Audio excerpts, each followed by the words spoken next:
ಬಸವನ ಬಾಗೇವಾಡಿ ಪಟ್ಟಣದ ಶ್ರೀ ಚನ್ನಬಸವ ನಗರದ ಕನಕಾಚಲ ದೇವಸ್ಥಾನದ ಆವರಣದಲ್ಲಿ ಮಾನ್ಯ ಪಿ.ಐ.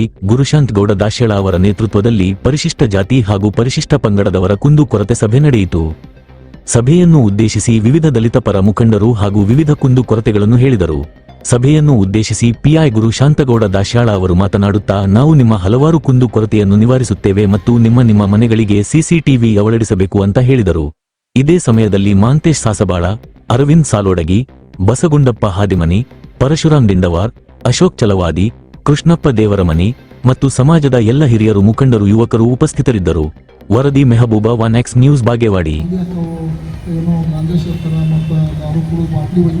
ನಮ್ಮ ಮಕ್ಕಳು ಏನಾರ ಅಕಸ್ಮಾತ್ ಸಣ್ಣ ಮಕ್ಕಳು ಏನಾರ ಇಲ್ಲಿ ಅಡ್ಡಾಡಕ್ಕೆ ಬಂದು ಆ ಬಾಟ್ಲಿ ಬಡ್ದು ಏನಾರು ಅನಾಹುತ ಆಗಿದ್ದಾವೆ ಅಂತಕ್ಕಂಥ ವಿಷಯ ಇಟ್ಕೊಂಡು ಅಲ್ಲಿ ಚರ್ಚೆ ಇಟ್ಟಿತ್ತು. ಅದಕ್ಕೆ ಇಲ್ಲೇ ಬಂದು ಅಂಥವು ಏನಾರು ಕಂಡ್ರೆ ಅದಕ್ಕೆ ಎಚ್ಚರ ತಗೋಬೇಕು ಅಂತಕ್ಕಂಥ ಉದ್ದೇಶ ಇಟ್ಕೊಂಡು ಸಾಹೇಬರಿಗೆ ಬಂದಿದ್ದಾರೆ. ಹೀಗಾಗಿ ಇವತ್ತು ಇಲ್ಲಿ ಬಂದಿದ್ದು ನಾವು ಸಾಹೇಬ್ರಿಗೆ ಭಾಳ ಇದರ ಉದ್ದೇಶ ಇಷ್ಟೇ, ನಮ್ಮ ಇಲ್ಲಿರ್ತಕ್ಕಂಥ ಎಲ್ಲ ಯುವಕರು ಏನಿದಾರ ಪೊಲೀಸರ ಜೊತೆ ಒಂದು ಸೌಹಾರ್ದತೆಯಾಗಿ ಇಲ್ಲಿ ನಾವು ಅವರು ನಮ್ಗೆ ಅವ್ರು ಬರೋದ್ರಿಂದ ಮತ್ತು ನಮ್ಮ ಜನ ಇಲ್ಲಿ ಇರೋದ್ರಿಂದ ಒಂದು ಅನ್ಯೋನ್ಯತೆ ಭಾವನೆ ಬೆಳೆದು ಏನಿದ್ರು ಮುಕ್ತವಾಗಿ ಹೇಳ್ಕೊಳ್ಳಿ ಅನ್ನತಕ್ಕಂಥ ಉದ್ದೇಶದಿಂದ ಇಲ್ಲಿ ಕಾರ್ಯಕ್ರಮವನ್ನು ಮುಗಿಸ್ತಾರೆ.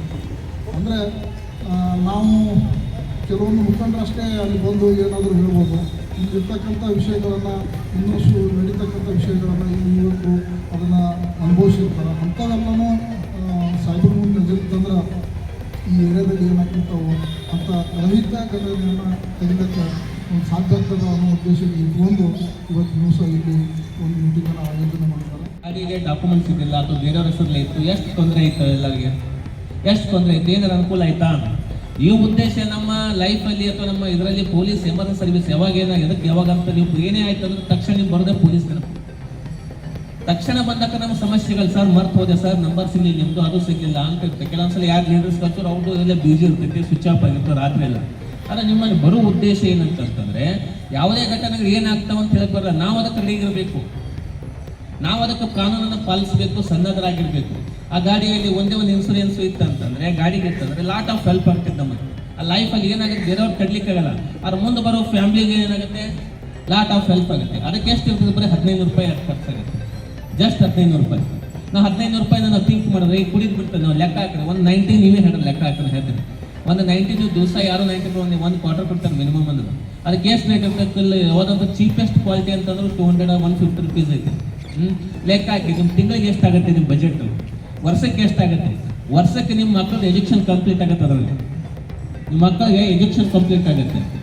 ಸೊ ಇವುಗಳಾಗಿ ನೀವೆಲ್ಲ ಥಿಂಕ್ ಮಾಡಬೇಕು, ಇವನ್ನೆಲ್ಲಾನು ಥಿಂಕ್ ಮಾಡಿ ಅವ್ನು ಮಾಡಬೇಕು. ಹೌದು, ಅದೆಲ್ಲ ಕಾನೂನು ಕ್ರಮ ತಗೋತೇವೆ, ಸೆಕೆಂಡ್ ನಾವೆಲ್ಲ ಮಾಡ್ತೇವೆ, ಅದನ್ನೆಲ್ಲ ಮಾಡ್ತೇವೆ. ಸೊ ನೀವು ಅದನ್ನು ನೀವು ಕಂಟ್ರೋಲ್ ಮಾಡಬೇಕು. ಕಂಟ್ರೋಲ್ ಮಾಡಿ ಕೆಲಸಕ್ಕೆ ಮಿನಿಮಮ್ 10,000 ರೂಪಾಯಿ ಐತಿ ಫೈನ್ ಅಂತ. ಮಿನಿಮಮ್ 10,000 ಫೈನ್ ಐತಿ. ಸೊ ಈಗ ಒಂದು ಎರಡನೇದ್ದು, ಈಗ 7 ಗಂಟೆಗೆ ಇದನ್ನು ಮಾಡ್ತಾರೆ, ಅದು ಮಾಡ್ತಾರೆ ಬಾರ್ಗಳು ಅಂತಂದರೆ ಪರ್ಟಿಕ್ಯುಲರ್ ಬೇಡ, ಒಂದು ವಿಡಿಯೋ ಮಾಡ್ಕೊಂಡು ಹಾಕಿದ್ರೆ ಸಾಕಿಲಿಕ್ಕಿಂತ ಒಂದು ಬಾರ್ ಅಂತಂದರೆ ನಾವೇ ಹೋಗಿ ರೇಡ್ ಮಾಡಿ ಅವ್ರು ನಾವೇ ಲೈಸೆನ್ಸ್ ಕ್ಯಾನ್ಸಲ್ ಬಿಡ್ತೀವಿ.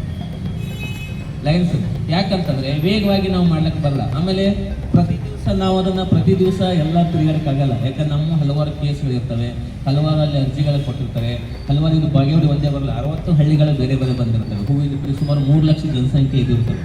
ಸೊ ಅದಾಗ ನೀವು ಪರ್ಟಿಕ್ಯುಲರ್ ಯಾವುದೇ ಸಮಸ್ಯೆ ಇದ್ರೆ ಇಂತಿಂಥ ಓಣಿಯಲ್ಲಿ, ಇಂತಿಂಥ ವ್ಯಕ್ತಿ, ಇಂತಿಂಥ ಸ್ಥಳದಲ್ಲಿ ಅಥವಾ ಇಂತಿಂಥ ಬಾರು, ಇಂತಿಂಥ ಏರಿಯಾದಲ್ಲಿ ಅಂತಂತಂದರೆ ನಾವು ನಿಮ್ಮ ಹೆಸರು ಬೇಡ, ಇದು ಬೇಡ, ನಾವು ಖಂಡಿತವಾಗಿ ಹಲವಾರುಗಳನ್ನು ಮಾಡ್ತೇವೆ. ಈ ನಿನ್ನೆ ನಾವು 5 ರೇಡ್ ಮಾಡಿದ್ದೆವು. ನಿನ್ನೆ ಒಂದೇ ದಿವಸದಲ್ಲಿ ನಾವು ಏನು ಮಾಡಿದ್ದೇವೆ, 5 ರೇಡ್ಗಳನ್ನು ಮಾಡಿದ್ದೇವೆ. ಸೊ ನಮ್ಮ ಕೆಲಸ ಅದು ಪೊಲೀಸ್ ಕೆಲಸ. ಇನ್ನು ಯೂತ್ಸ್ಗಳಲ್ಲಿ ಇರ್ತೈತಿ ಈ ಡ್ರಿಂಕ್ಸು, ಇದನ್ನು ನಾವು ನಮ್ಮ ಸೆಲ್ಫ್ ಕಂಟ್ರೋಲ್ ಮಾಡಬೇಕು. ನಮ್ಮ ಸೆಲ್ಫ್ ಕಂಟ್ರೋಲನ್ನು ನಾವು ಮಾಡಬೇಕು.